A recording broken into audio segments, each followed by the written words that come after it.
will serve the leaders and their barren wives. You will bear children for them.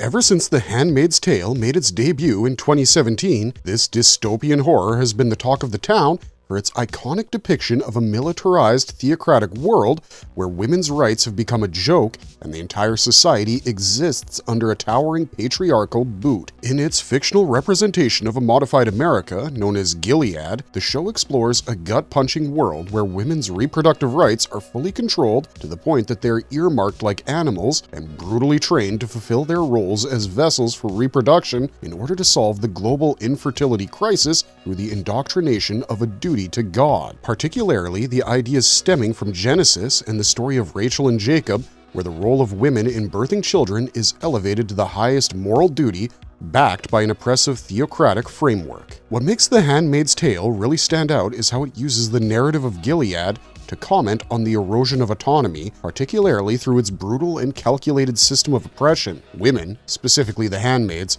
are stripped of their identities and forced into a life of servitude for the sole purpose of reproduction and kept under constant surveillance. The show's haunting visual style, especially the stark, powerful imagery of the red cloaks and white bonnets worn by these handmaids, has become emblematic of the series' critique on power, control, and gender inequality. It's a world that feels alarmingly close to a reality many of us fear, making its relevance more urgent with each passing year. Now, many of you might not know this, but this infamous series was inspired by Margaret Atwood's 1985 prolific novel of the same name, which explored the same themes and issues. Behind the fictionalized torture and theocratic reign are very real issues that have plagued real-world societies, including the criminalization of homosexuality. But now that the show has come to an end, we see many noticeable differences between the novel and the series. So, without wasting another moment, let's discuss the top 10 differences between the iconic series and the novel it was adapted from. Anyways, before we get too deep into our explanation, we have a very small request. If you like our content, please support us by subscribing to the channel. It's a small click for you, but for us, it means a lot.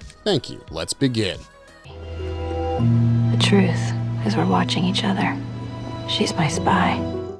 Fred's identity was never straightforwardly revealed in the books. From the very first episode of The Handmaid's Tale, we meet Elizabeth Moss's character, Offred, a handmaid assigned to Commander Fred Waterford as per Gilead's twisted naming system. But soon we also learn her real name, June Osborne, the identity that she had before everything changed. But June was not just another obedient servant among the herd of handmaids. She was fierce, defiant, and willing to challenge the brutal regime even when it put her life on the line. After she becomes pregnant through Gilead's horrifying ritual, she realizes how she holds a rare kind of power, one that makes her harder to punish, and so June begins to push even harder, being motivated by the hope of escaping and reuniting with her daughter, Hannah. Although, interestingly, in Margaret Atwood's original novel, the protagonist is never given a real name, as she is only known as Offred, to highlight the symbol of her lost identity. At the end of the first chapter of Margaret Atwood's The Handmaid's Tale, there's a quiet moment where the women, lying on the gym floor of the Red Center,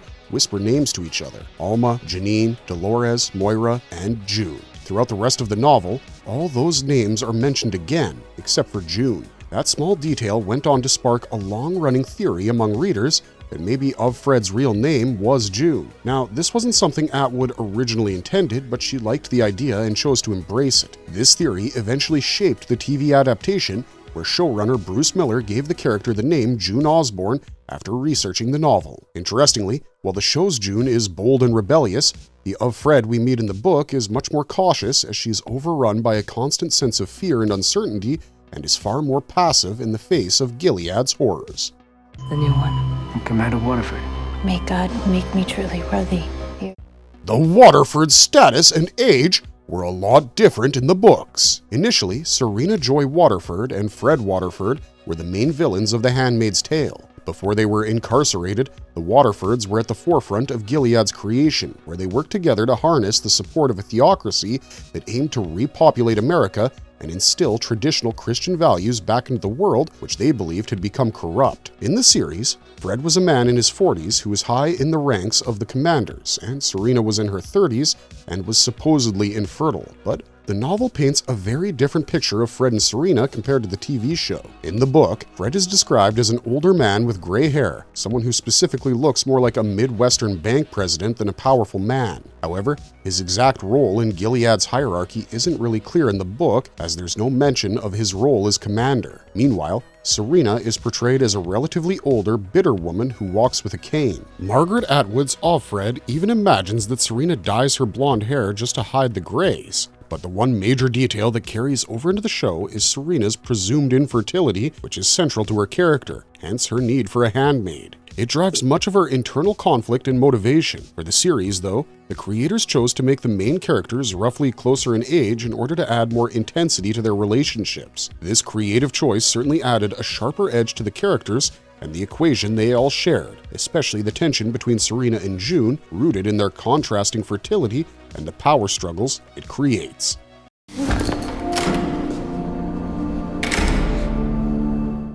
The idea of diversity simply did not exist in Margaret Atwood's novel. So The Handmaid's Tale features a diverse cast, reflecting how Gilead's rise and the fertility crisis affected everyone in America, not just the whites or the heterosexuals. While the regime is clearly built and controlled by those in power, who are mostly white and male, the impact of its brutal system cuts across race, sexuality, and background. The show makes a point to show that Gilead's oppressive rules reach everyone, regardless of who they were before. Because once the military takes over, they become nothing but the empty carcass of the person they used to be. The series makes a deliberate effort to highlight the experiences of African American characters like Luke, Hannah, and Moira, as well as LGBTQIA+ individuals like Emily. The creators wanted to ensure that Gilead's oppressive system affected everyone, regardless of race, sexuality, or gender. But in contrast to that, the novel mainly seems to focus on the experiences of white men and women, with all people of color being completely removed from society through forced resettlement. The book also delves into Gilead's deep homophobia,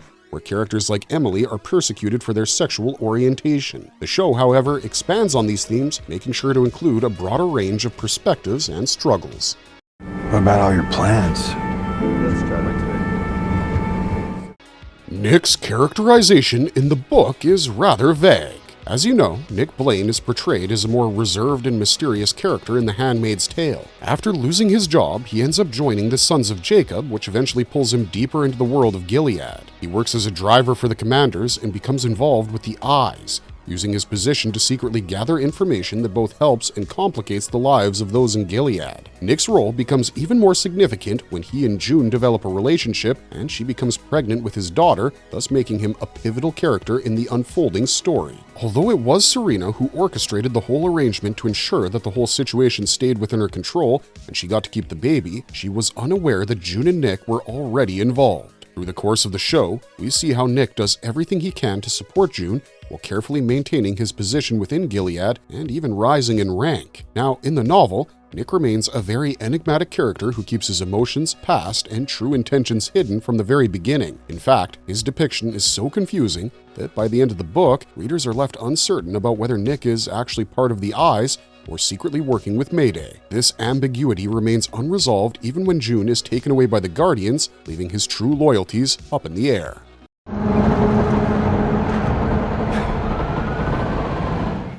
In the book, Luke's character is merely a fragment of Fred's memory. So Luke is a relatively minor character in the world of Gilead, and he becomes crucial to the show only after he crosses over to Canada. When he is separated from June and Hannah, it is initially believed that he's been killed, especially after June hears gunshots as she's being taken away. However, in Season 1, we learn that Luke actually made it across the border to Canada, where he becomes involved in the resistance, determined to do whatever it takes to reunite his family. After Moira also crosses the border and escapes the hell that is Gilead, Luke relentlessly works with her to support those who have escaped Gilead, and even takes on the responsibility of caring for his stepdaughter, Nicole, after she's smuggled across the border. In the novel, though, Luke is more of a background character who solely exists in Fred's memories. We often see her reflect on their relationship, and while she fears that he may be dead, she still desperately holds on to the hope that he's somehow got away and is now living a full life. The book never really gave us any definitive answers about Luke's fate after their separation, leaving the whole predicament very uncertain.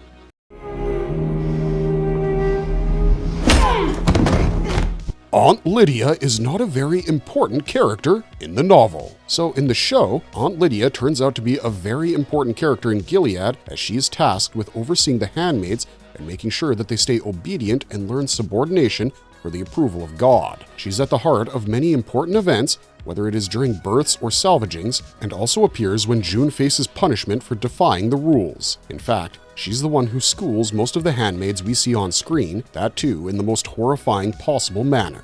But in the novel, Aunt Lydia is mostly seen through Fred's flashbacks, whether from her time at the Red Center or during major handmaid ceremonies. She's nothing more than a background character known for her brutality, but the book explores her character to be pretty one-dimensional by giving no real flashbacks of her past. This is in contrast to the TV series, where Aunt Lydia's backstory and complexities are given much more attention in order for us to understand why she chose to become a part of the system that was deliberately developed to oppress women.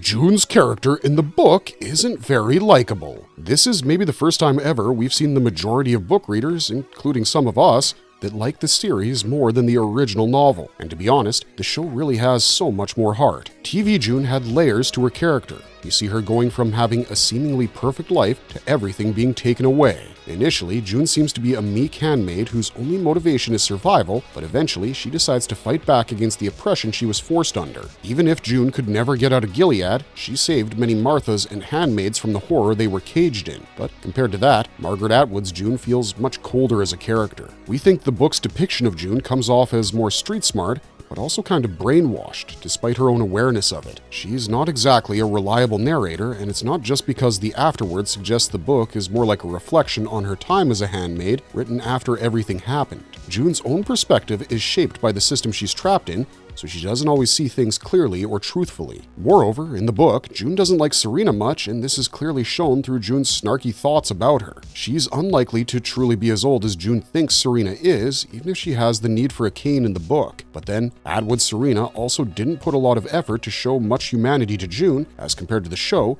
where Serena has her moments. So yes, the show has June being sympathetic to Serena, even when it leads to her getting slapped down for it and angering Serena even more, because of the whole thing of people witnessing her humiliations in her role as the wife. They got to explore more than what Atwood was attempting to establish in the way where the social control system pitted all women against each other, and that is why when we look through June's eyes in the book, we see how all women envied each other for something or the other, and no one really trusted one another. But honestly, we didn't find the book's version of June all that likable, which is a big contrast to Elizabeth Moss's portrayal, who is almost impossible not to root for. It's also important to remember that Atwood, as a writer, is known for being pretty detached and sometimes even critical of her heroines. Thankfully, Bruce Miller didn't take the same approach in the show, because I doubt anyone would have stuck around after season 1 if he were to choose such a detached form of storytelling. Having said that, the book is definitely more literary and intellectual because, novels usually are, and it definitely made us think more about the issues like fertility and power and sparked a lot of discussion. But the show, it just hits you so much harder emotionally. It's one thing to read about it, but watching it unfold is so much more vivid and intense.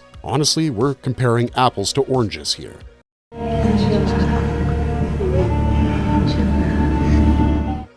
Janine's relationship with June is also very different in the book. Besides the differences with the Waterfords being older and June being nameless, I think one of the biggest contrasts is how Janine is portrayed. In the show, Janine is like a little sister to June who was mentally broken by Gilead's patriarchal oppression. She was almost a reflection of what June could have become if she had lost all hope and gave into the system completely. But in the book, Janine is a lot different because June tells us that Janine isn't broken, but because of the brutal handmaid training, constant propaganda, and being isolated for 16 plus hours in a room, excluding the ceremony, she ends up hating Janine. We see how June is subtly brainwashed to view other women with disdain, even though she occasionally recognizes that it was wrong. For example, she feels bad that Rita thinks that being a handmaid is easy, but then she calls Janine a crybaby for complaining about having to give birth without an epidural. June even makes Janine seem worse than she actually is. In the book, when Janine was 9 months pregnant and had to go shopping, people treated her like the high school snitch or the popular girl who wears too much makeup and gets all the attention. Even after Janine gives birth, June acts like she's just there because it was something she has to do, like going to hang out with someone because your mom says you have to. In the book, the truth is that they only start caring about Janine once her baby is born. Death by stoning. The novel simply ends with Season 1's storyline. If you've already read the original novel adapted by The Handmaid's Tale, you already know that one of the biggest differences is the overarching plot between the two mediums. The novel follows Fred's journey as she has already become a handmaid, flashing back to her memories of Luke and Hannah. It then traverses through June's risky relationship with Commander Fred, her agreement to sleep with Nick as a vice to get pregnant, and her subsequent infatuation with Nick. But the novel ends without any information about Luke and Hannah, and June is taken away by the eyes after Serena finds out that she went to Jezebel's. Compared to that, the Handmaid's Tale television series followed the narrative way beyond the novel's premise, which is already covered in Season 1 before further incorporating backstories of major characters. The Handmaid's Tale Season 1 finale found June in a predicament because after having continued her sexual relationship with Nick, she was now pregnant with his child and at risk of being privy to the Waterfords' wrath because of it. That is when a black van comes to pick her up without the Waterfords knowing anything about it. Nick then encourages June to trust him, and she climbs into the van and is taken away, which is where the season ends. So that's the exact point where the book ends of Fred's story, with Atwood writing from Fred's POV. We get to see the Waterfords' shock and anger as she heads out and Nick reassures her it was Mayday, but as readers, we never get to see what happens next. In the show, of course, June's story continued and continued. Ultimately, she was brought back to Gilead before escaping, returning, and so on, all the way to Season 6. That eventually brought things full circle to the beginning of the show and an important part of the book's ending as well.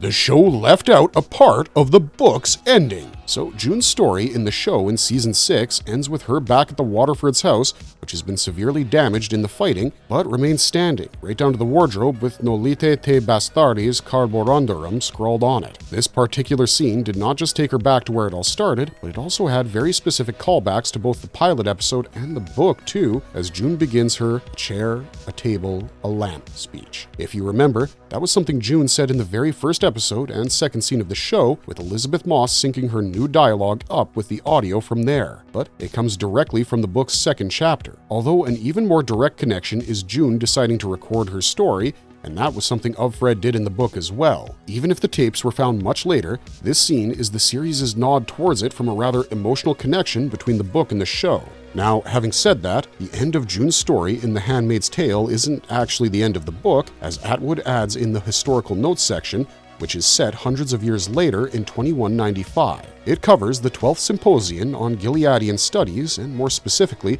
the uncovering of the tapes left behind by Handmaid named Fred. Crucially, this reveals that Gilead had fallen sometime earlier and that the world had returned to some sense of normalcy, with one speaker noting that the pressures that led to Gilead aren't faced by the world anymore. That itself comes with its own misogyny, of course. The speaker refuses to pass judgment on Gilead's actions and goes on to make a sexist comment about a female professor, the existence of which at least highlights the progression from what Gilead stood for. Anyways, from then on, most of the chapter is about the authenticity of the tapes and the identity of the individuals it refers to. It makes sense that The Handmaid's Tale's series finale wouldn't include this. Certainly, it helps to keep the focus squarely on June, which is a much more emotional farewell, and going so far into the future could have risked undermining their point, and it could have even been confusing for some. It also might have impacted the Testaments, since that will also show a Gilead that very much still exists. It works great in the book and is even revisited in the sequel, but in my opinion, the show's ending did its own thing while honoring the source material too. So that's our top 10 picks for how different the show turned out to be when compared to the book.